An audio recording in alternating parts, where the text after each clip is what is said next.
On Christmas Day, when the table was lit up with festive lights, my daughter poured a glass of wine over me in front of the children, relatives, and all the guests.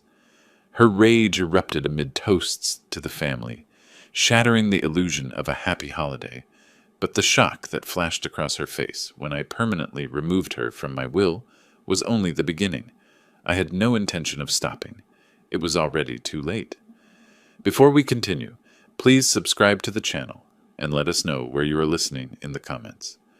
The wine glass trembled in my hand as I stood at the head of the dinner table, ready to make my toast. Christmas Eve, 2023. The turkey gleamed golden under the chandelier light, candles flickered warmly, and my best white dress shirt felt crisp against my chest. Perfect, just like Margaret would have wanted. To family, I began, raising my glass toward my daughter Caitlin, her husband Andrew, and their children. To remembering those we've lost and cherishing. Caitlin's bitter laugh cut through my words like breaking glass. Stop this hypocrisy. Her voice cracked with 5 years of accumulated rage. You deserve this. The red wine arced through the air in slow motion, catching the Christmas lights as it flew. Burgundy liquid splashed across my face, soaking into my collar, dripping down my chin onto the pristine tablecloth. The silence that followed was deafening. Emma started crying. 8-year-old Jake ducked behind his father's chair. The Wilsons, our neighbors, froze with forks halfway to their mouths. Aunt Mary dropped her napkin. I stood motionless, wine still dripping, my engineer's mind cataloging details. The temperature of the liquid, the spray pattern across my shirt, the exact trajectory from Caitlin's position. 42 years old, and my daughter had just thrown wine in my face at Christmas dinner. Caitlin, stop! The children are watching, Andrew whispered, but his voice carried no authority. She wasn't finished.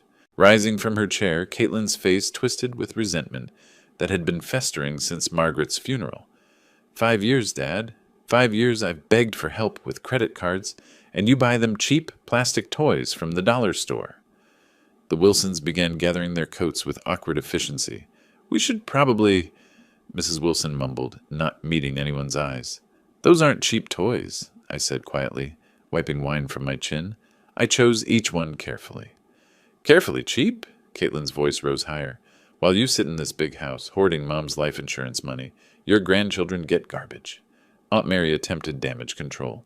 Caitlin, honey, this isn't the time or place. When is the time, Aunt Mary? When he's dead and it's too late? Caitlin grabbed the gift I'd wrapped for Jake, a model airplane kit I'd spent hours selecting. Look at this. $20 junk while he's worth $500,000. Andrew tugged at her arm. Please, let's go home and talk about this properly. But I was studying my daughter's face, seeing clearly for the first time in years the calculation behind her anger, the way she'd arrived empty-handed but expected gifts, how she'd criticized everything, the wine I'd chosen, the china I'd set, the meal I'd prepared alone. Emma sobbed louder. Mommy, stop yelling at Grandpa. Your grandfather doesn't care about us, Caitlin snapped, tearing open Jake's present. See this plane? This is what 48 years of being his daughter gets you. Scraps! The model plane scattered across the floor in pieces. Jake whimpered. I bent to collect the broken parts, my movements deliberate and calm. When I straightened, every eye in the room was watching me. The wine stains spread across my chest like a map of betrayal. Thank you, Caitlin, I said, my voice steady as bedrock. Thank you for showing your true face. She faltered for a moment, perhaps recognizing something new in my tone. But then her momentum carried her forward. My true face? What about yours, Dad? The grieving widower act while you count every penny. She swept Emma's gift off the table. These children deserve better than your stinginess. The neighbors had reached the front door. I heard their car starting in the driveway. Andrew made one last attempt. Caitlin, we should leave now. The kids are upset. But Caitlin was building to her crescendo, listing every financial request I'd denied over the years. Each word felt like another splash of wine, but this time I was ready. This time I was watching, learning, remembering. My engineer's mind began calculating possibilities. The credit card debt, Dad. $18,000 we asked you to help with last spring. Caitlin paced behind the scattered gifts, wine glass still clutched in her trembling hand. And what did you say? Learn to budget better. I remained standing by my chair, wine cooling against my skin, processing each accusation with mechanical precision. Behind me, Aunt Mary quietly ushered Emma and Jake toward the living room, but their frightened whispers still carried. "The roof repairs 2 years ago. $12,000. We practically begged." Caitlin's voice cracked with genuine emotion now, or a convincing performance of it. "You said the bank would give us better terms than family could." Andrew stood helplessly between his wife and the door, car keys jingling in his nervous hands. "We really should go. This isn't solving anything." "Solving?" Caitlin whirled on him. "Nothing gets solved because he sits in his fortress, counting Mom's money while his own family struggles." The accusation about Margaret's life insurance hit differently than the others. I felt something shift inside my chest. Not pain, but clarity. Cold, analytical clarity. "Your mother's life insurance," I repeated slowly, "paid for Emma's medical bills when she was born. You know this?" "Some of it. What about the rest?" Caitlin gestured wildly at our surroundings. "This house, the renovations, your precious workshop in the basement. Meanwhile, Jake needs tutoring we can't afford." From the living room came Emma's sniffling and Jake's questions about why Mommy was angry with Grandpa.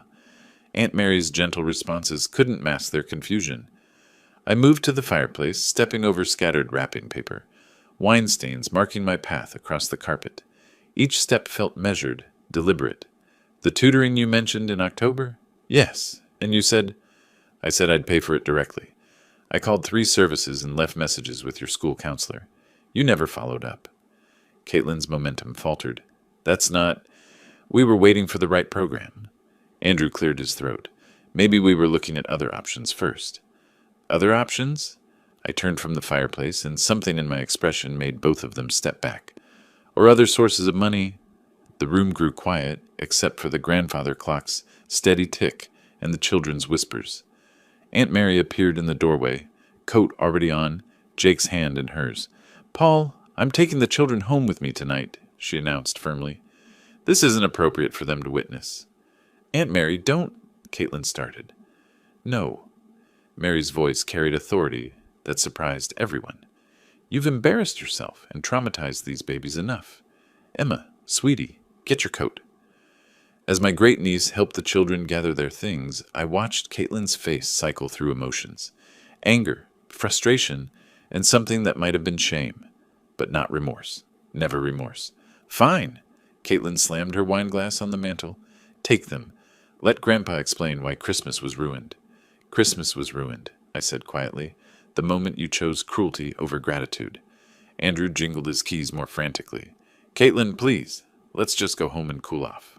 But I wasn't finished. 5 years of careful patience, of hoping she'd mature, of excusing her behavior because she was grieving too. All of it crystallized into perfect understanding. "Andrew, take your wife home."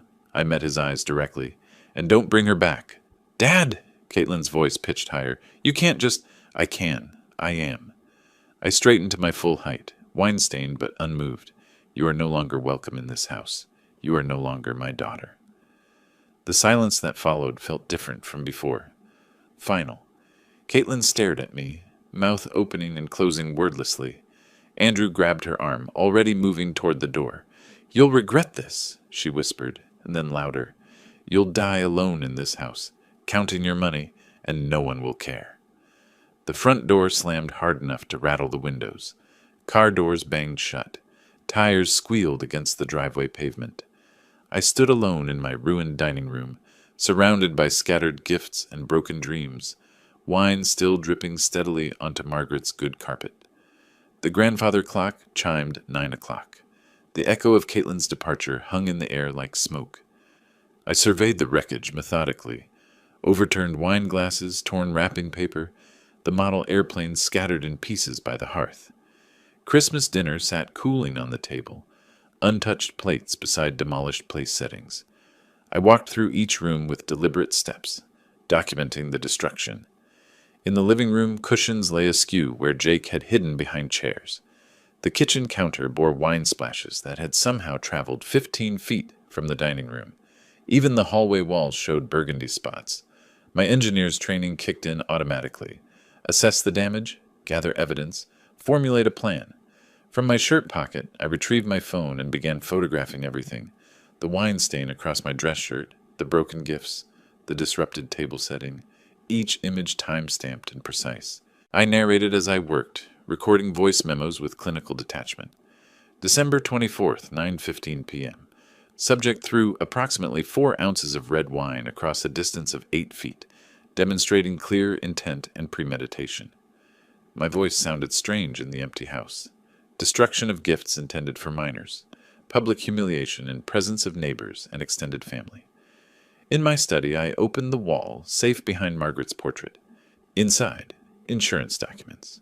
The will I'd drafted 3 years ago. Investment statements. Property deeds. Everything Caitlin assumed she knew about, but had never actually seen. The will had been simple then, straightforward, naive.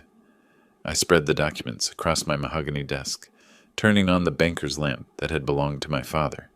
Numbers told stories, if you knew how to read them. Asset values, account balances, insurance beneficiaries. A lifetime of careful planning, conservative investments, and methodical savings.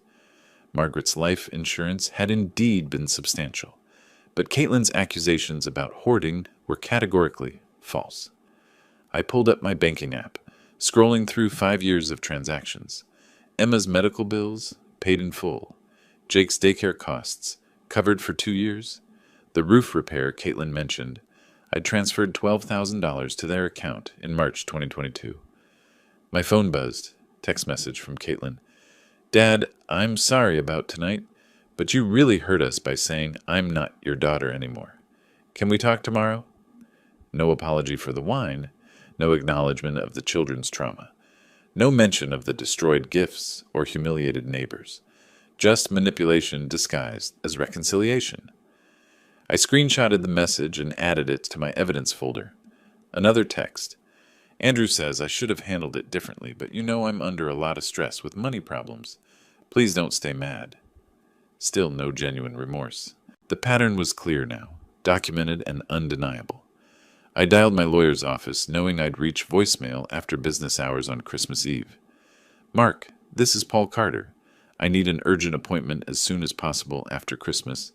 The matter involves revising my will and cannot wait until the new year. Please call me back tonight or first thing tomorrow morning. The house felt different now, not empty, liberated. I removed my wine-stained shirt and walked upstairs to change, leaving the evidence bagged and labeled on my desk. In the mirror, I looked older somehow, not defeated, but clarified, focused. Margaret's photograph watched from the dresser. I picked it up, studying her gentle smile, her kind eyes that had never seen Caitlin's true nature. I'm sorry, dear, I whispered to the frame. I should have set boundaries years ago, but I'll fix this now. Back in my study, I pulled out a yellow legal pad and began making lists. Assets to protect, documentation to gather, legal strategies to research. My handwriting remained steady, methodical, purposeful. The phone rang at 10:30. Mark Levin calling back despite the late hour. Paul, I got your message. Are you all right? You sound different. I'm fine, Mark. Better than fine, actually. How soon can we meet? Well, tomorrow's Christmas, but I could see you Thursday morning if it's truly urgent. It is. I glanced at the evidence spread across my desk, at the photographs documenting Caitlin's assault, at the text messages revealing her true priorities. We need to discuss inheritance protection strategies. My daughter has shown her hand, and I intend to respond accordingly. I see. Mark's tone grew professional. Bring any relevant documentation. We'll review your options comprehensively. After hanging up, I sat back in my leather chair and surveyed the transformation.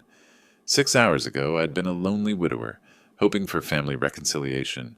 Now I was something else entirely. A man with purpose, armed with evidence and absolutely clear about his objectives. The grandfather clock chimed 11. Outside, Christmas lights twinkled peacefully in neighbors' windows. Inside, I began planning Caitlin's education in consequences. By morning, I would need John's counsel. Christmas morning arrived gray and quiet. I drove to downtown Arlington through empty streets, my folder of printed photographs and legal documents resting on the passenger seat. The Maple Loaf Cafe glowed warm against the winter landscape, one of the few establishments open on the holiday. John was already waiting in our usual corner booth when I arrived, coffee steaming before him. 70 years of friendship had taught us to read each other's faces, and his expression shifted immediately when he saw mine. "Paul, you look like you haven't slept." He stood to embrace me, then gestured for me to sit. "What's wrong?" Sarah, our regular waitress, appeared with a second coffee mug. "Morning, Mr. Carter. The usual breakfast?" "Just coffee for now, Sarah. Thank you." Once she'd retreated, I opened my folder methodically. John watched with growing concern as I arranged documents across the small table. "Christmas Eve didn't go as planned," I began, sliding my phone toward him. The first photograph showed my wine-stained dress shirt in stark detail. John's weathered face transformed as he scrolled through the images. "Sweet mother of—" He looked up sharply. "Caitlin did this?" "In front of the children, in front of neighbors."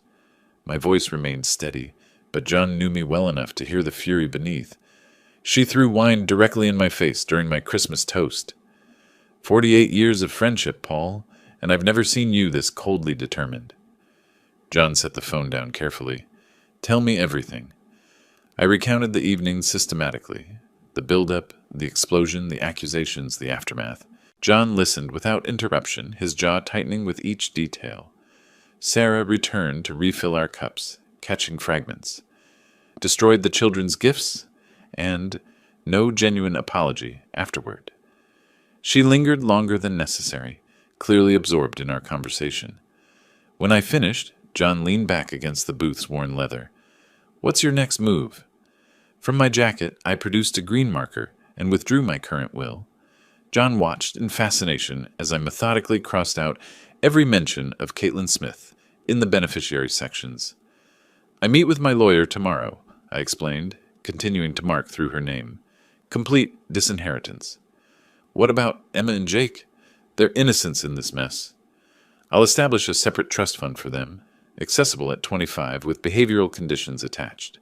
I capped the marker with a sharp click, but only if they demonstrate genuine respect for family. Sarah approached again, ostensibly checking our table, but clearly eavesdropping. "More coffee, gentlemen?" "We're fine, thank you," John replied, waiting until she moved away. He lowered his voice.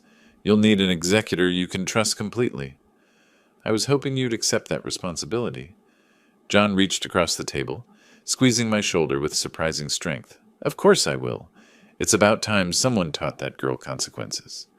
I pulled out my legal pad, writing Mark Levin's contact information. "The lawyer suggested a video testament explaining my reasoning. Would you witness it?" "Absolutely." John studied the crossed-out will with grim satisfaction. "You know, I always suspected she was trouble. Margaret was too kind to see it. Margaret believed in second chances and third chances and fourth." I gathered the documents back into their folder. I spent 5 years hoping Caitlin would mature. Christmas Eve proved that was naive optimism. Sarah appeared again, this time bringing our check, despite our barely touched coffee. "You gentlemen have a wonderful holiday," she said with obvious curiosity, her gaze lingering on our paperwork. Outside the cafe, John walked me to my car. The December air felt sharp and clean after the stuffiness inside. "Call me after you meet with the lawyer," he said. "I want to know every detail of the plan." I checked my watch. 11:30. The lawyer's office opened at 2. "Actually, would you like to come along? As potential executor, you should understand the legal framework." "Wouldn't miss it." John grinned with unexpected fierceness. "It's time your daughter learned that actions have consequences." Driving home through the quiet Christmas streets, I felt something I hadn't experienced in years. The satisfaction of having a clear objective and the resources to achieve it. My phone buzzed with another text from Caitlin. "Dad, please don't stay angry. We can work this out." Still no real apology. Still no acknowledgement of the trauma she'd inflicted on her own children. I deleted the message without responding. The elevator climbed steadily toward Mark Levin's 20th floor office, carrying John and me past the bustling commerce of downtown Boston. Through the glass walls, the city sprawled in every direction, busy even on the day after Christmas.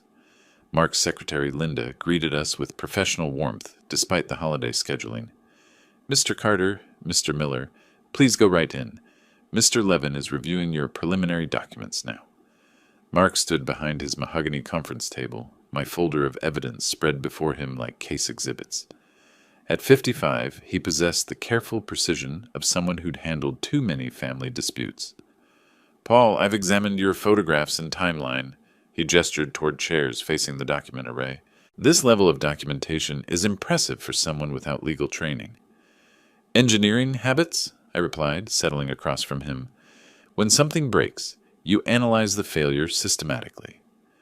John took the chair beside me, studying the formal atmosphere with keen interest. Mark had arranged everything with courtroom precision: evidence photos, text message printouts, witness statements from Aunt Mary. "Before we proceed," Mark continued, "I need to stress that dramatic will changes often trigger legal challenges.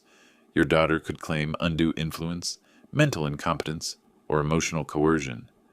"That's why the documentation matters," I said. "Every photograph is time-stamped. Every text message is preserved. The pattern of behavior is undeniable." Mark picked up a magnifying glass, examining the wine-stained photos with professional scrutiny. "These images clearly show deliberate assault. Combined with witness statements, they establish a solid foundation for behavioral exclusion." "Behavioral exclusion?" John asked. "Massachusetts law permits disinheritance based on demonstrable mistreatment of the testator," Mark explained. "Physical assault, public humiliation, and ongoing financial manipulation all qualify as sufficient grounds." I leaned forward. "What specific language do we need?" Mark pulled out a yellow legal pad, sketching outline notes. "We'll draft a comprehensive exclusion clause citing specific incidents with supporting documentation. The more detailed, the harder to challenge." "And John's role as executor?" "Essential." Mark turned to John. "Are you prepared to defend this will against potential legal challenges? It could involve depositions, court appearances, and significant time commitment." John straightened in his chair. "Paul's been my closest friend for 48 years. If his daughter wants a fight, she'll get one." Mark nodded approvingly. "Good. Now, I recommend creating a video testament explaining your reasoning in your own words. Courts find personal testimony particularly compelling when challenging claims of mental incompetence." "How detailed should it be?" "Extremely detailed. Explain the specific incidents, your emotional response, the impact on family relationships." Mark made additional notes. "We'll film it here next week, with Linda as witness." I withdrew my current will, showing Mark the green ink crossouts. "How quickly can we finalize the changes?" 2 weeks for complete documentation, including video component." Mark examined my markings with professional interest. "I'll also recommend establishing that separate trust fund for your grandchildren, accessible at 25 with respect conditions." "What kind of conditions?" "Written letters of understanding regarding family obligations, annual community service requirements, demonstrated financial responsibility." Mark's pen moved steadily across his legal pad. "Essentially, they'll earn their inheritance through character development." John smiled grimly. "That's beautifully designed. The children get security, but only if they don't follow their mother's example." Mark gathered the evidence materials into organized stacks. "Paul, I'll draft preliminary documents by Friday. Review them carefully, then we'll schedule the video testament for early next week." "And if Caitlin challenges the will?" "These photographs and text messages create powerful evidence of her true character," Mark replied. "Combined with your systematic documentation and video explanation, any challenge becomes very difficult to sustain." As we prepared to leave, Mark's expression grew more serious. "One final point. Avoid any direct confrontation with your daughter during this process. If she approaches you seeking reconciliation, document everything but don't engage emotionally." "Actually," I said, "I hope she does approach me. It would provide additional evidence of her manipulative patterns." Mark studied my face carefully. "Just remember, everything you say or do from this point forward could become courtroom evidence. Stay methodical, stay documented, stay controlled." In the elevator descending toward street level, John chuckled with dark satisfaction. "Your daughter has no idea what's coming." "She will soon enough." I checked my watch. 4:30 p.m. "Drive home with me, John. I want to show you something in my study." Outside, Boston's winter afternoon was already darkening toward evening, but for the first time in years I felt completely energized. The pieces were falling into place with engineering precision. My phone rang as we reached the parking garage.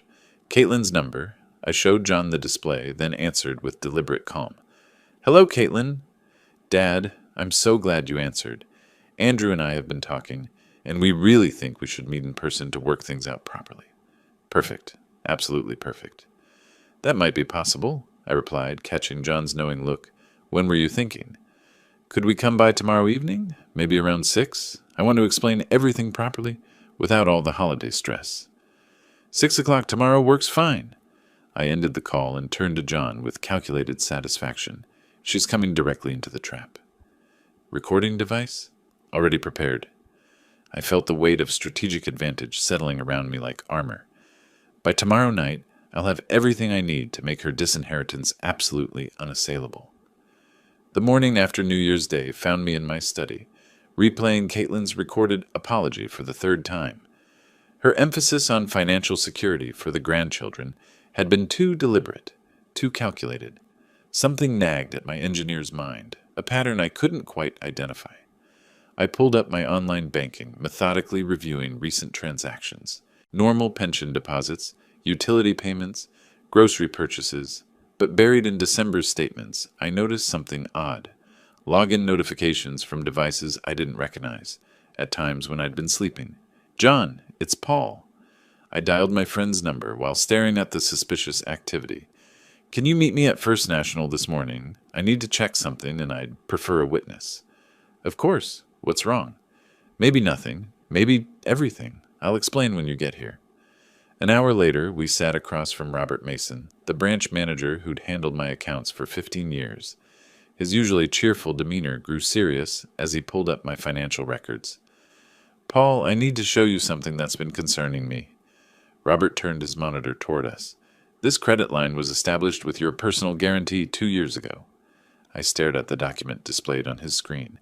$25,000 secured against my home equity, with monthly payments automatically deducting from my checking account. My signature appeared at the bottom, except it wasn't my signature. I never signed this document. My voice remained steady, but John leaned forward, studying the screen intently.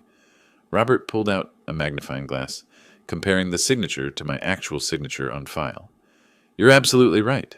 Look at the P in Paul. Your real signature has a distinctive loop here. This one doesn't. John whistled softly. She forged your name for $25,000? Apparently so. I photographed the document with my phone, ensuring the timestamp was visible. Robert, what's the process for reporting this fraud? I'll need to file a formal report immediately. This document will be flagged, and we'll begin investigating all recent account activity. Robert's fingers moved quickly across his keyboard. I'm also recommending we review every account where Caitlin has any access. The next 3 hours revealed the systematic scope of my daughter's deception. Joint savings accounts I'd forgotten about, opened when she was 18. Credit cards where I'd been listed as a guarantor without my knowledge. Investment accounts where she'd been gradually transferring small amounts, always below the threshold that would trigger automatic notifications. The total exposure is approximately $47,000, Robert announced after reviewing everything, all linked to forged documents or unauthorized account access. I sat back in the leather chair, processing the numbers with cold calculation. $47,000 stolen through systematic fraud over nearly 3 years. No wonder she'd been so desperate to secure her inheritance. She'd been living off my credit for years. Remove her from every account immediately, I instructed. Change every password, security question, and access code. I want John Miller added as the sole alternate contact and beneficiary on everything. Robert nodded grimly. I'll also need to report this to the police. Financial fraud of this magnitude requires criminal investigation. Do it. I stood, gathering the printed evidence into my folder. And Robert, I want copies of every forged document, every unauthorized transaction, every suspicious login, everything. Of course, I'll have the complete package ready by tomorrow morning. Outside the bank, John shook his head in amazement. $47,000, Paul. She's been systematically robbing you blind. The recording from her apology visit makes perfect sense now, I replied, walking toward my car. She wasn't worried about our relationship. She was worried about losing access to my accounts. My phone rang as we reached the parking lot. Mark Levin. Paul, perfect timing. How did the banking review go? Better than expected, worse than I feared. I summarized the forgery discoveries while John listened from the passenger seat. We have documented proof of systematic financial fraud. Excellent. That strengthens our position considerably. Mark's voice carried professional satisfaction. Can you meet me tomorrow afternoon? I want to review everything before we finalize your new will. Absolutely. And Mark, I think we need to discuss criminal charges as well. After hanging up, I drove home through Arlington's quiet January streets, my mind calculating the next phase of strategy. The financial fraud gave me leverage I hadn't expected. Criminal exposure that could send Caitlin to prison if she chose to challenge the will. But something still bothered me about those suspicious device logins. If she'd been accessing my accounts electronically, what else might she have been monitoring? John, when we get to my house, I need to check something on my home computer. This fraud investigation might be more complicated than we realized. The pieces of the puzzle were falling into place with mathematical precision, revealing a pattern of deception far more sophisticated than a simple wine-throwing tantrum.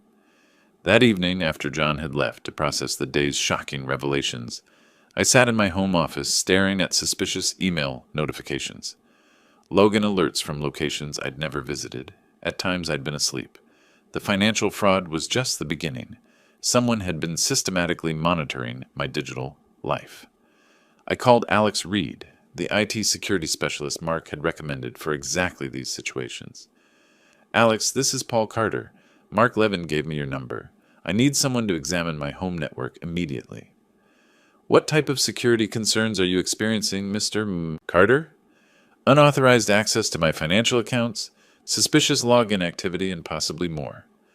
I glanced at the old iPad sitting on my guest room desk, the device I'd barely used since purchasing it 3 years ago. Can you come tomorrow morning? Absolutely. Bring all your devices and don't touch anything until I arrive.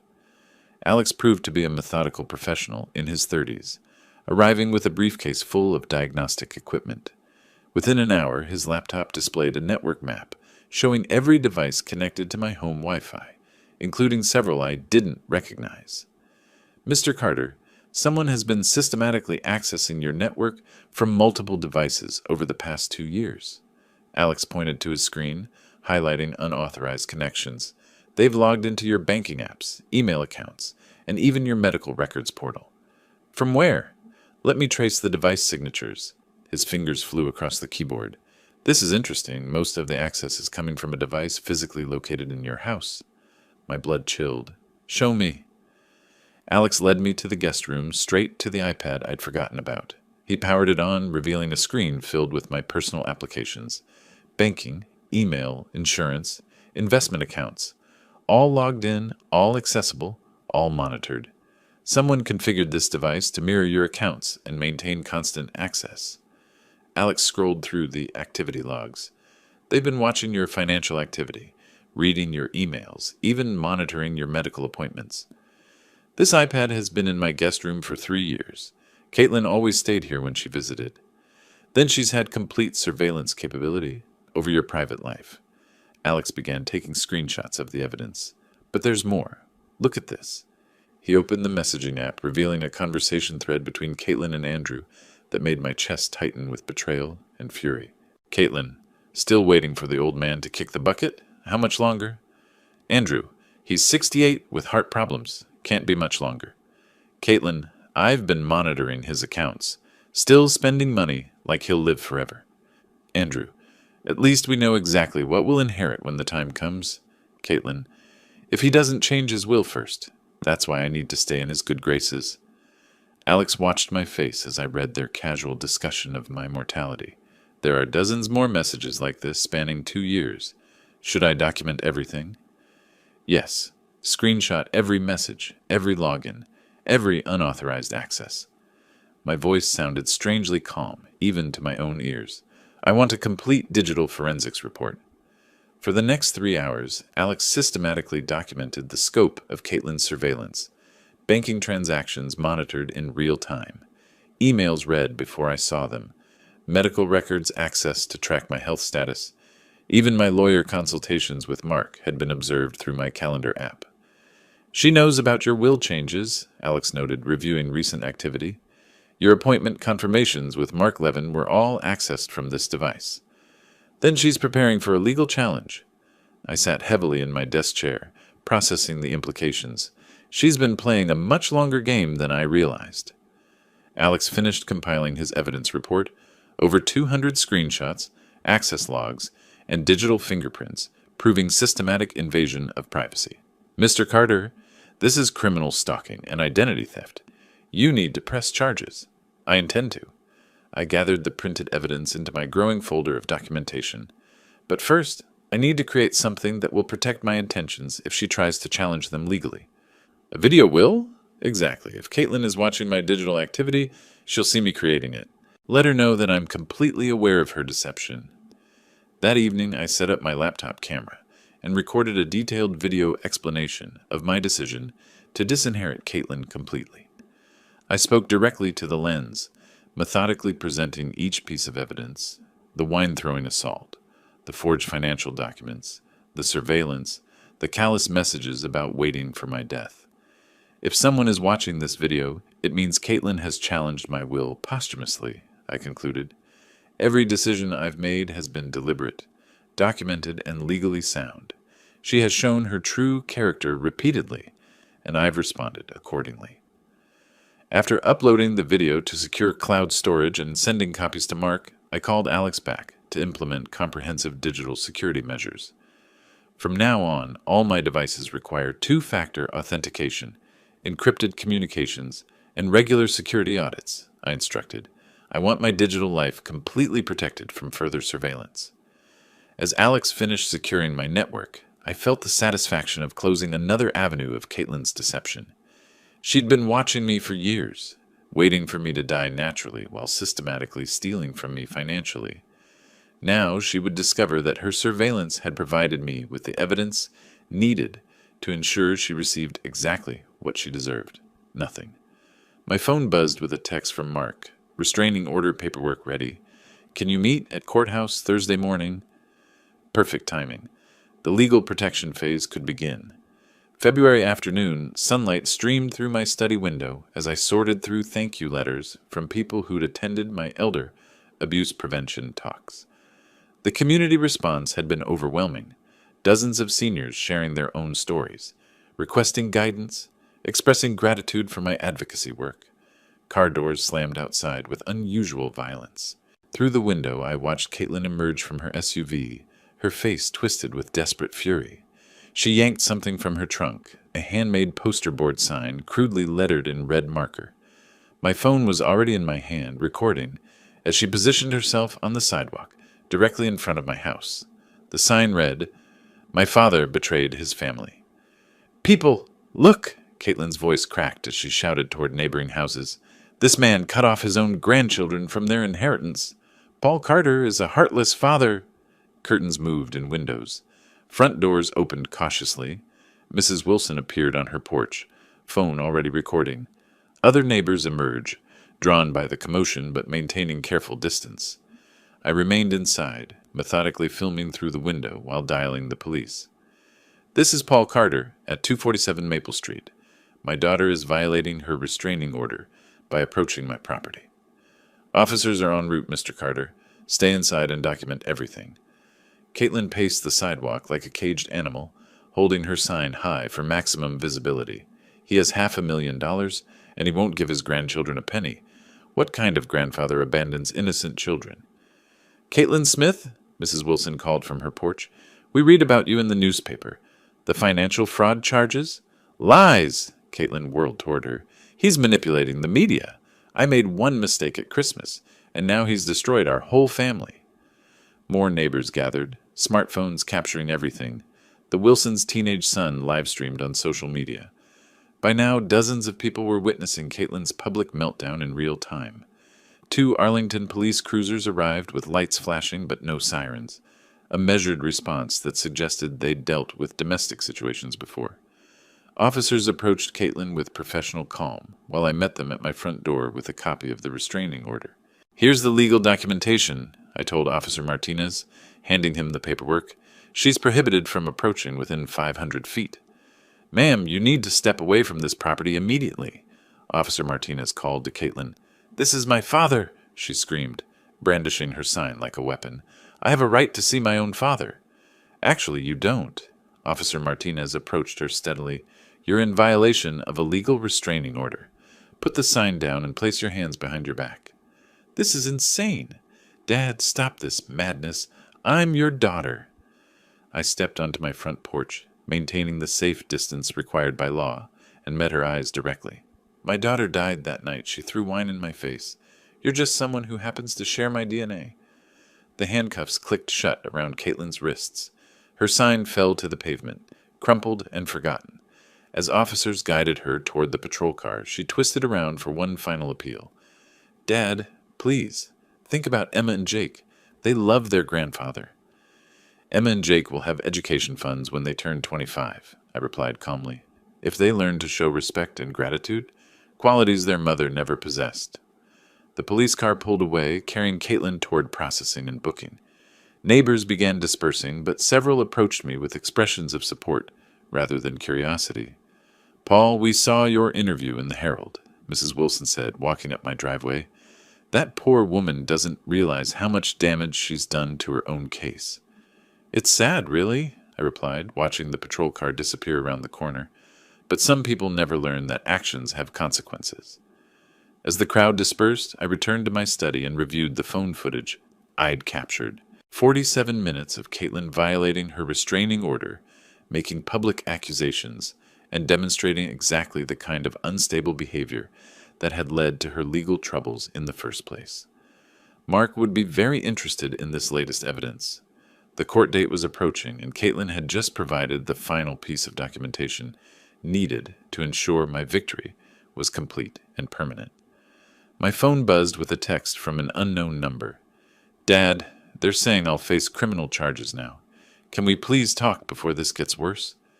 Too late for that conversation. Far too late. 1 week after Caitlin's arrest, I sat across from Mark in his downtown Boston office, watching him arrange the most comprehensive legal evidence package I'd ever seen. Documents filled 3 bankers' boxes: financial fraud proof, digital surveillance records, restraining order violation videos, and witness statements from neighbors, bank officials, and IT specialists. "Paul, in 30 years of family law, I've never seen a case this thoroughly documented," Mark observed, spreading key exhibits across his conference table. "Your engineering background shows in every detail." "Methodical preparation prevents poor performance," I replied, studying the evidence array. "When do we present this to the judge?"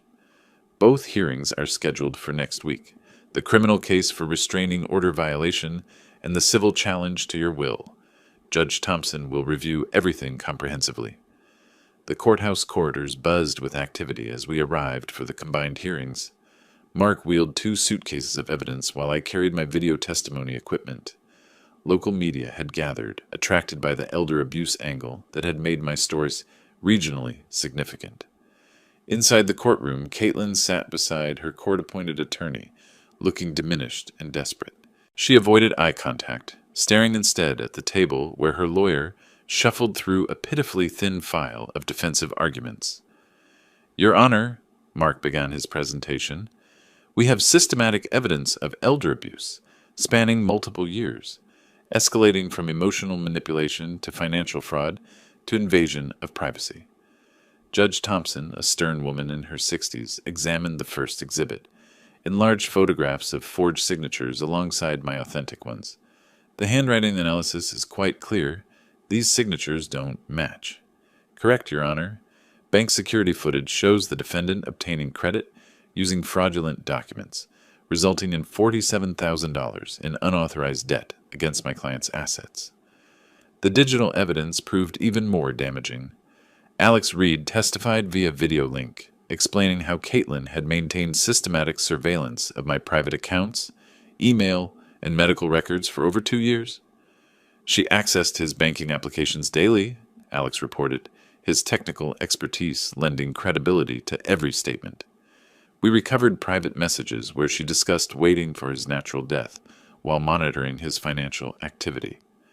Those messages, displayed on the courtroom's large screen, created visible discomfort among observers.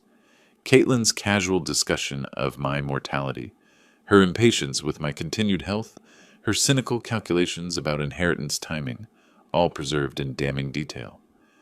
Your Honor, Caitlin's lawyer attempted damage control. My client was grieving her mother's death and under extreme financial stress. Financial stress caused by systematic fraud against her own father, Mark interrupted smoothly. Stress she created through her own criminal behavior. John testified about our 48-year friendship, describing my character transformation from grieving widower to confident advocate. His emotional testimony about witnessing the wine-throwing incident provided powerful context for my subsequent decisions. Paul became a different man after that Christmas Eve, John explained. Not bitter, but determined, focused on protecting himself and helping other elderly people facing similar manipulation. The final piece of evidence was my video will explanation, recorded in Mark's office with professional lighting and sound. Judge Thompson watched intently as I methodically explained each decision, referenced specific incidents, and demonstrated my complete mental competence. If someone is viewing this recording, it means my daughter has challenged my will posthumously, my recorded voice stated calmly. Every decision documented here was made deliberately, with legal counsel, and based on substantial evidence of her systematic abuse and financial exploitation. Caitlin's lawyer made one final attempt. Your Honor, families have conflicts. This seems like an extreme response to a single evening of emotional outburst. Counselor, Judge Thompson interrupted sharply, the evidence shows systematic financial fraud, privacy invasion, and ongoing manipulation spanning years. This is not a family conflict. This is elder abuse. The verdicts came swiftly. Criminal conviction for restraining order violation, resulting in community service and extended protection orders. Complete validation of my new will, with all challenges dismissed. Legal fees awarded to my side, further devastating Caitlin's financial position. Outside the courthouse, media representatives requested statements about my victory and its implications for elder abuse prevention. Justice has prevailed, I told the cameras, standing confidently beside Mark on the courthouse steps. My grandchildren will receive educational support when they turn 25, but only if they demonstrate the respect and gratitude their mother never learned. Real family is built on love and respect, not genetic obligation. As I drove home through Arlington's familiar streets, I felt something I hadn't experienced in over a year: complete peace. The methodical campaign that began with documenting wine stains had culminated in total victory, legal validation, and community support. Christmas was 3 weeks away. Time to plan a celebration worthy of my new chosen family. Christmas Eve morning, 2024. Exactly 1 year since Caitlin threw wine in my face, I stood in the same kitchen preparing Christmas dinner with genuine joy instead of desperate hope. The guest list had changed dramatically. John and his new girlfriend Ruth, Alex Reed with his wife Sarah, and 6-year-old son Tommy, Aunt Mary, the Wilson neighbors, and Detective Morrison, who'd become a friend during the fraud investigation. I set the dining room table with care, placing a manila envelope at each person's place setting. Inside each envelope, a copy of my final will, explained in simple terms, showing how respect and loyalty had earned them shares in my estate. Uncle Paul! Tommy burst through the front door ahead of his parents, his energy filling the house with the sound I'd missed most, children's laughter without fear or tension. Tommy, my engineer in training, I replied, kneeling to his level. Did you bring the blueprint we discussed? He proudly displayed a crayon drawing of a rocket ship, complete with detailed specifications only a 6-year-old could imagine. This is the engine that runs on Christmas cookies, see? Brilliant design. We'll build a prototype after dinner. As guests arrived, the house transformed into something Margaret would have loved, a home filled with people who chose to be here, who valued relationships over inheritance expectations. John carved the turkey while Ruth arranged flowers. Sarah helped with side dishes while Alex tested the wine I'd selected with actual expertise instead of marketing pretension. At 7 o'clock, we gathered around the same table where my family had imploded 12 months earlier. The contrast felt profound, but not forced, genuine happiness replacing desperate, wishful thinking. Before we eat, I announced, standing at the head of the table, I want to explain these envelopes. Last Christmas, I learned that DNA doesn't create family. Love, respect, and mutual support. That's what makes people family. Tommy opened his envelope first, reading aloud with 6-year-old determination. Tommy Reed will receive Uncle Paul's engineering books and workshop tools when he turns 18, if he continues being curious and kind. Laughter rippled around the table as others discovered their bequests. John inheriting the house and primary estate management, Alex receiving technology assets and educational funds for Tommy, the Wilsons getting Margaret's garden and greenhouse, Aunt Mary receiving family photographs and heirlooms. "This is beautiful, Paul," Ruth whispered, studying her document. "You've created family through choice rather than genetics."